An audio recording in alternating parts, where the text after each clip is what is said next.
Okay. Hello, dear friends. Good evening. Such a beautiful, beautiful evening. This is night time.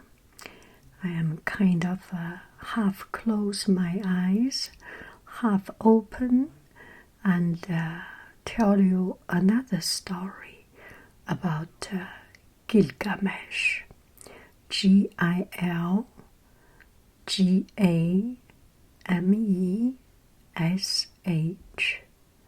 Gilgamesh. And this one is the revenge of Ishtar, Ishtar, Ishtar, kind of sorcier Ishtar. So let's get started. And last time we talked about Gilgamesh had a friend, Enkidu, who was used to be a wild forest person. And Enkidu had learned a lot about humanity from animals. He used to live in the forest, and he was civilized, and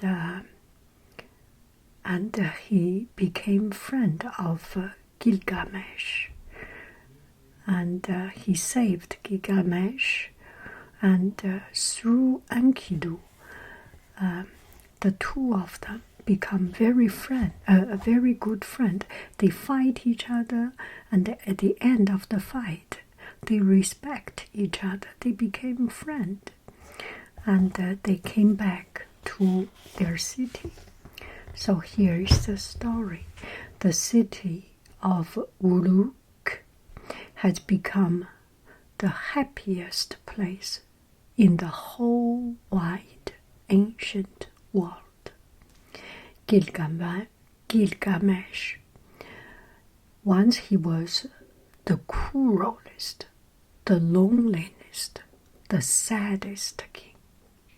And he had changed.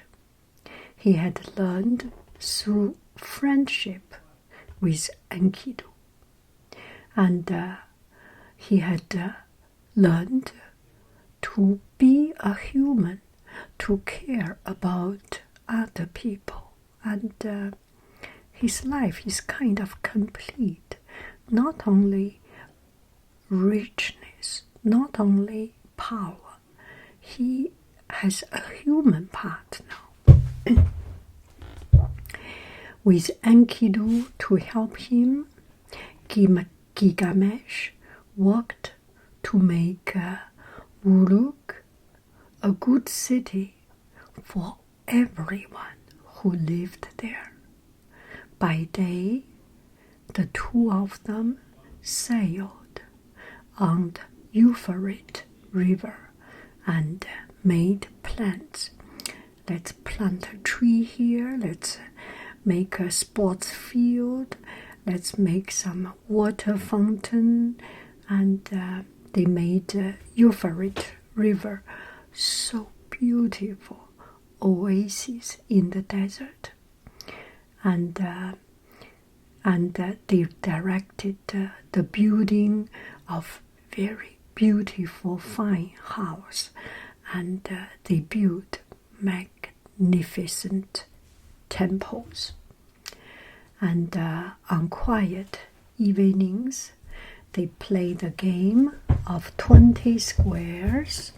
I have never played that game. Is that the 20 squares of some kind of, there is another, the Ahab story that about the grain. The first one put 1 grain, second one put 2 grain, third one 4th grain. It's the power of 2. It's just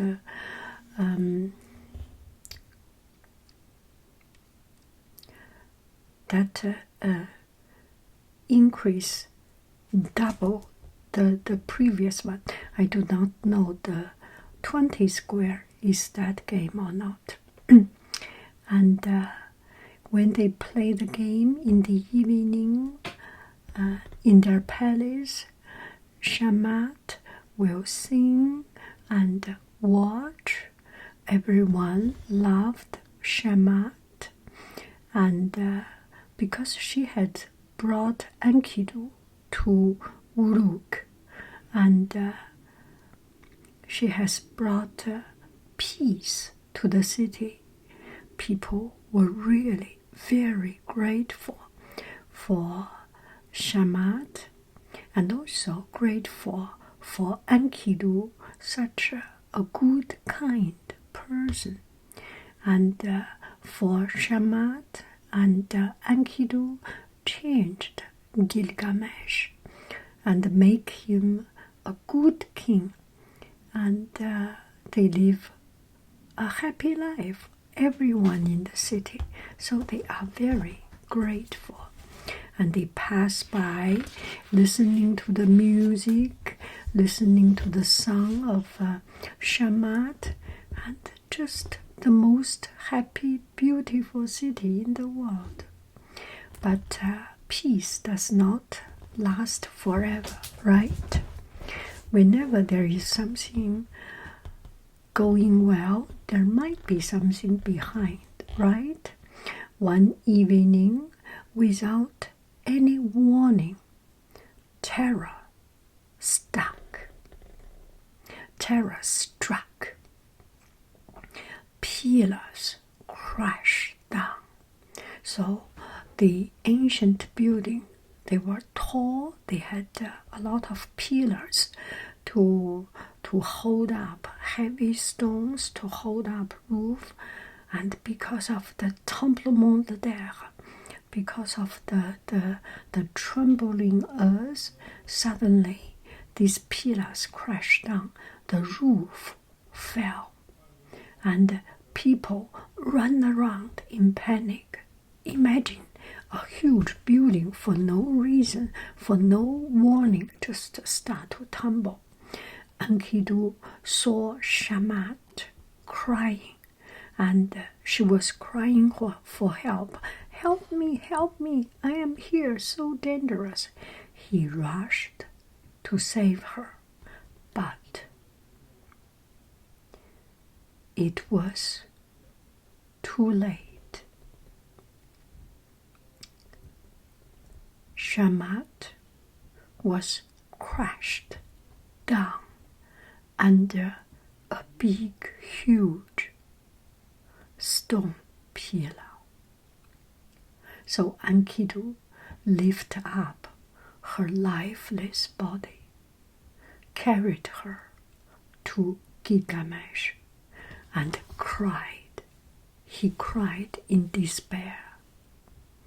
Enkidu asked, Why?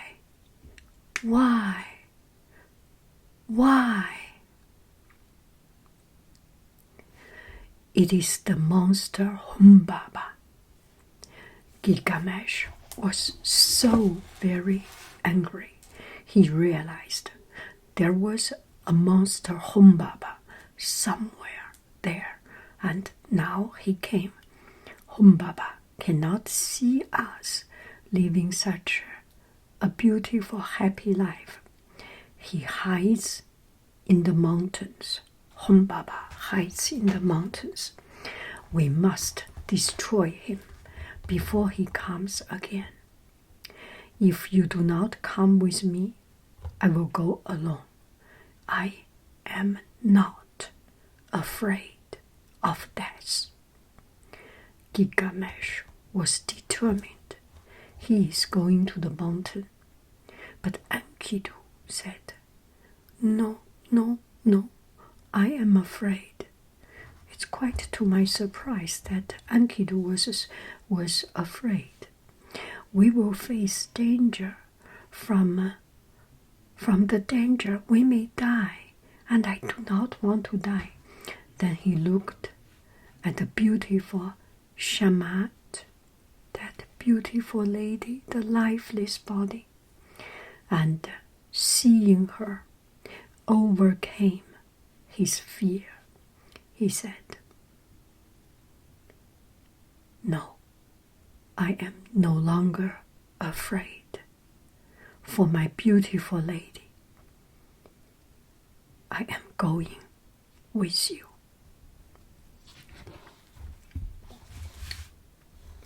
So the two of them decided to go to the mountains. Gilgamesh ordered the finest armor, the sword, the spear, and the axe, and all the things that is needed for fighting to be made.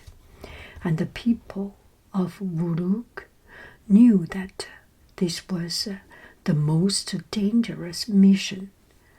Their king and his friend Enkidu were undertaking such a big task to save the city.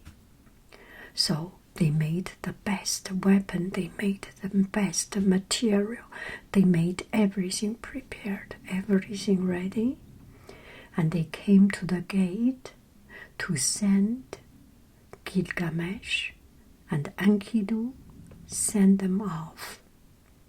And they prepared the most beautiful, strong, glorious chariot for them to go to the forest.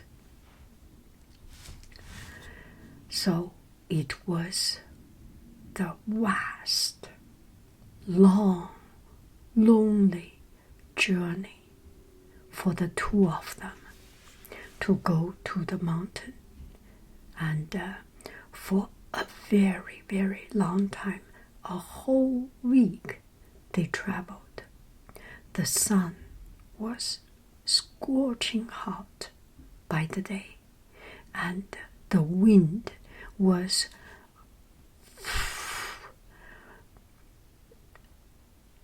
razor sharp, strong in the night. Bad dream came to trouble Gilgamesh. He dreamed that the mountain fell on them, and the earth split open and swallowed them, and the fire rained from the sky. Just so much fire. It's almost like rain just dropped to them from the sky. Each night, Enkidu comforted him until they reach to the mountain. Don't be afraid, Enkidu said.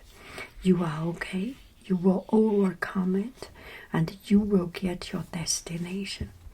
So Gilgamesh carried on with the help of his friend. He lived through all these days until they finally reached the tall mountain. And they are almost there.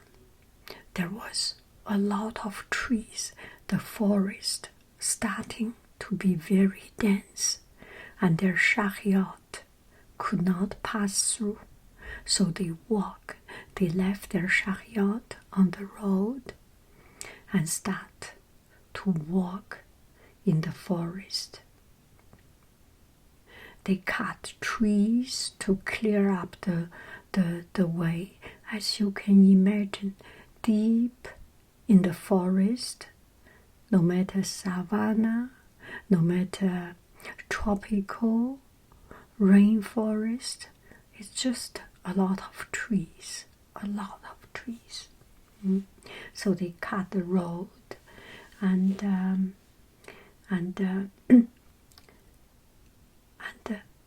walked in these jungles, and finally they reached the foot of the mountain.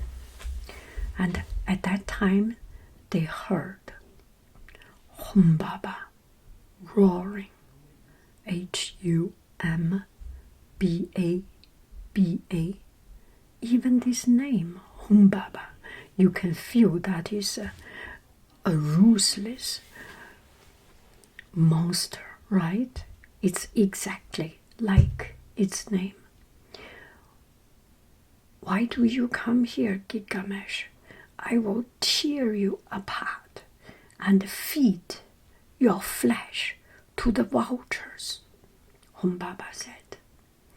One of the craters on mountain top, Humbaba, and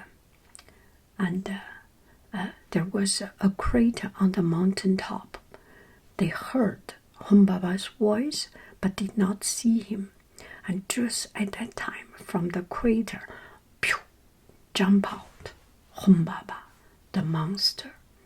And he was taking a deep breath, and came out of his mouth was fire, smoke, and fog. And it was just such a ferocious and scary scene. Lightning flashed, and thunder roared. Stone and ash descended, blinding them. They could not see anything. Gilgamesh felt giant claw around his waist, and the monster Humbaba lifted him to the sky. Then suddenly, as if gods came to help, he could not see anything because he was in the middle of the mist of the fog of the fire. But suddenly, there was something, the sky clear out. Oh, did God came to help? Winds blow away the smoke, and Humbaba's face appeared. So Gilgamesh could see what is in front of him. It is a fearful face. With all his strength, he was not staring at that ugly face, but he had his goal, his target. Gilgamesh thrust his spear between the monster's open jaw with a big spear. So the earth shook as Humbaba fell, snarling.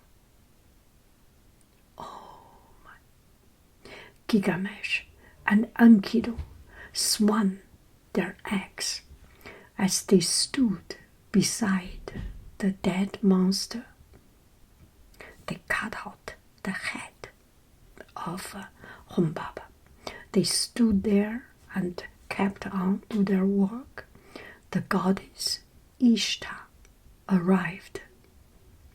Ishtar. She was in a beautiful golden chariot with winged horse. Gilgamesh, she said, it was I, it's me. It was I who sent the wind to help you, so that you can see the face of Humbaba. You can see his throat, you can see his jaw, so that you can kill him. So come with me, I have helped you, and I have did a favor to save your life. Now you come with me to be my wife, to be my husband. That was quite a powerful woman, feminist in a sense. She could make decision to get a husband she wants. You shall have a chariot of gold, and you will be the king of war, of the whole wide earth. And even everything, anything will bow down and kiss your knees, and you will be the most powerful in the world. Gilgamesh should be grateful, right? No, Gilgamesh said. Go away, Ishtar. Gilgamesh answered, you do not tempt me with your riches or with your power. I have built a great city, and I will never leave my beautiful city. My people love me, and I honor them. I have a friend who is ready to give his life for me. I need nothing more, nothing more. This is perfect. This is just right. I have my people, I have my city, and I have friendship. What can be more powerful? Ishtar's eyes blazed. She was taken aback, totally in surprise. You, Gilgamesh, you dare to reject me? Completely insulted and humiliated, he took his chariot and ran away in a fury. Ishtar left. Gilgamesh and Enkidu returned to Uruk, and they were back home as heroes. They saved the city, of course. All the city turned out to welcome them.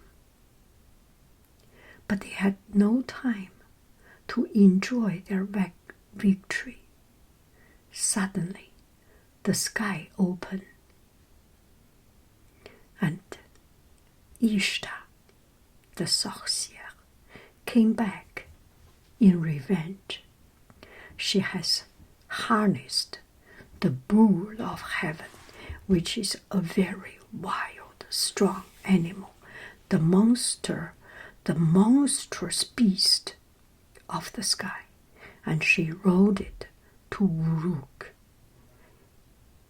And both of them, the monstrous bull of heaven and Ishtar, had a big shadow. They cast a big, huge shadow in the sky. And the whole city becomes dark. And people are afraid. They spread fear and intimidation. Ishtar watched from the wall as the bull crashed through Uruk. Ishtar didn't do the job. It's the bull did the job. The bull came to this huge, tall wall, and boom, boom, boom. He was so strong. His tail and his snort damaged everything and destroyed the whole city. Its half-smashed building, its tail swept stone and bricks, and it disappeared like dust. Its snort opened pits as if an earthquake that struck. Men tried to stop it, but they were too small. They were all crushed under the falling rock. Only Enkidu used to be with animals, so he had the skill, and he knows how to walk around with animals. So Enkidu managed to get close.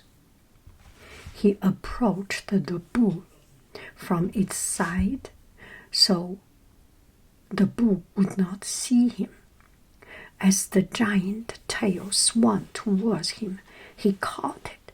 He caught the tail, pulled himself onto the beast's back, and grabbed the horn of the bull. Ishtar screamed from the wall as the bull thrashed about wildly, trying to throw away Enkidu. Enkidu hung on with all his strength. The bull snorted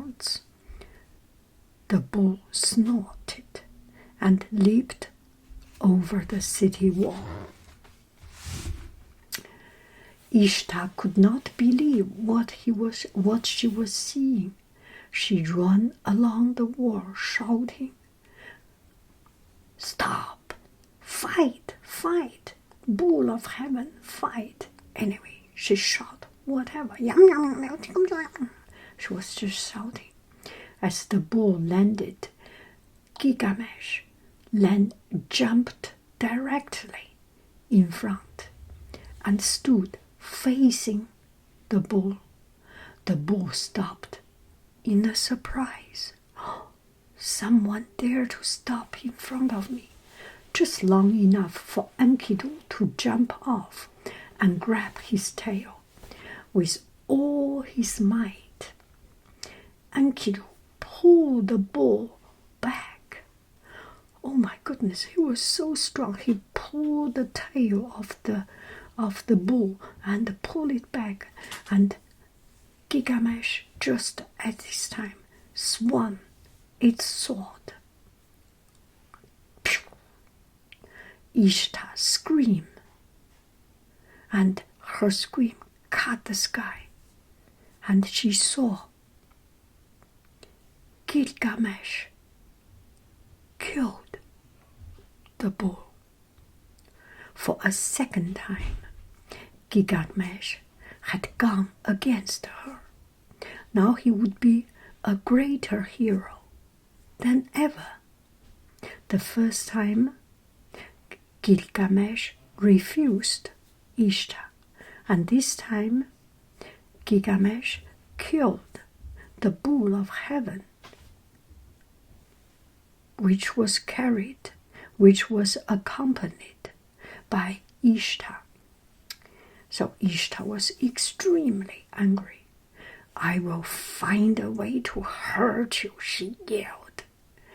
"You will not have a good ending. I will not rest. I will never, ever, ever, never, never, ever, ever, never stop until I find a way that you get your punishment. Do not threaten my friend," Enkidu shouted back.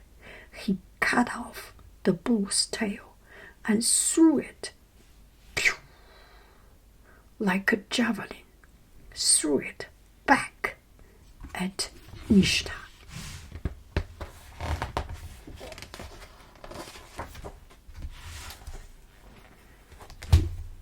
Gilgamesh and Enkidu celebrated, proud and pleased at what they have achieved together.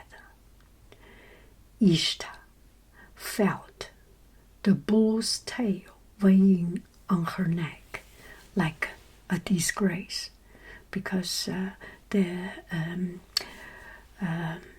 Enkidu threw the tail back at Ishtar.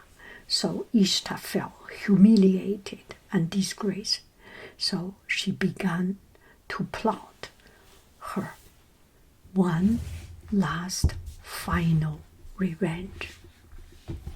So the people of Uruk gathered outside the wall to see the beast. And this beast used to be so fearsome and so terrible. And they sung and praised the king and his friend. They sung and sing again because the two of them have saved them from the monster again. So since the monster beast of earth or heaven could not hurt Gilgamesh, Ishtar was really angry, and she plotted, and she found another way. She sent a terrible illness, a virus, a disease upon Enkidu. Day by day, Enkidu seemed failing, disappearing, fading away. Gilgamesh tried desperately to save him. Do not leave me, my friend. Do not leave me, my dear friend, he begged. He wept. Together we fought, monster. We won. Together we fought each other. We did not win each other, but we win friendship. Do not leave me. There is so much more for us to do, to live, to be together. But Enkidu never came back. He passed away. All Uruk mourned. Gilgamesh built a tomb to his friend. One evening, as he knelt down there, Shamat came back. Shamat has passed away by the tremblement de terre, right? By the stone, by the pillar, stone pillar, crushed her. But she came back away as a bird. She incarnated into a bird, and she wanted to take Enkidu's spirit to the underworld. But Enkidu protested. Why did you bring me to this city to die? I was in the forest. I was living my best life. You brought me here. I was happy in the forest before I met you. Shamat replied, I brought you here. I brought you so much trouble, so much fight. But remember, did you find friendship? Did you find love? Did you find care? Did you find the people? Did you find the person you deep, deep, deep love? Isn't that worthy for coming to this life even just one time?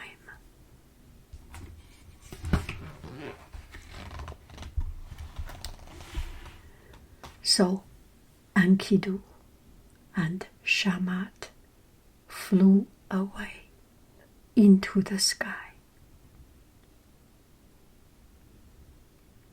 Enkidu was incarnated into a beautiful bird. King Gilgamesh went out alone on the river again. The river they used to walk together, the three of them, the most beautiful time. Gilgamesh walked. Death is the worst monster in the world, he thought. It has taken Enkidu from me. Someday it will take me away from my people, take me away from this world.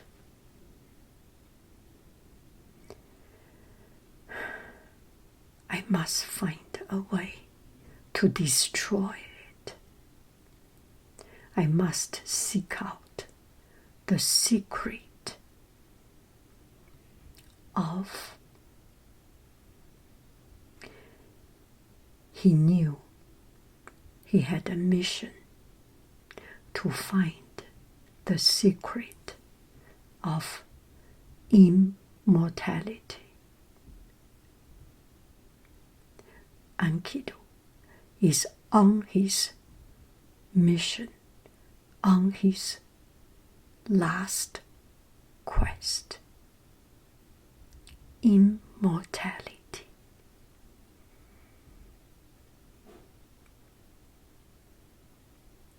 Next time we will talk about Gilgamesh last quest. And I think in modern time there is a project called Gilgamesh. In creative field, I have searched online. There is a project that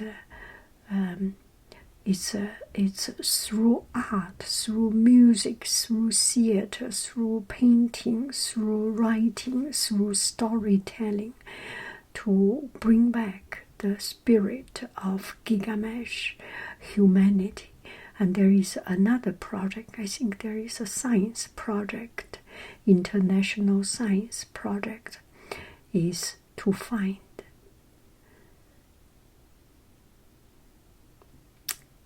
immortality. Not really immortality, but use technology, use our collective human intelligence to improve our living condition, to expand our lifespan, and to bring the whole world to a new level of health and happiness. Maybe you can search Project Gilgamesh. Thank you very, very much. I love you. I really do. Do.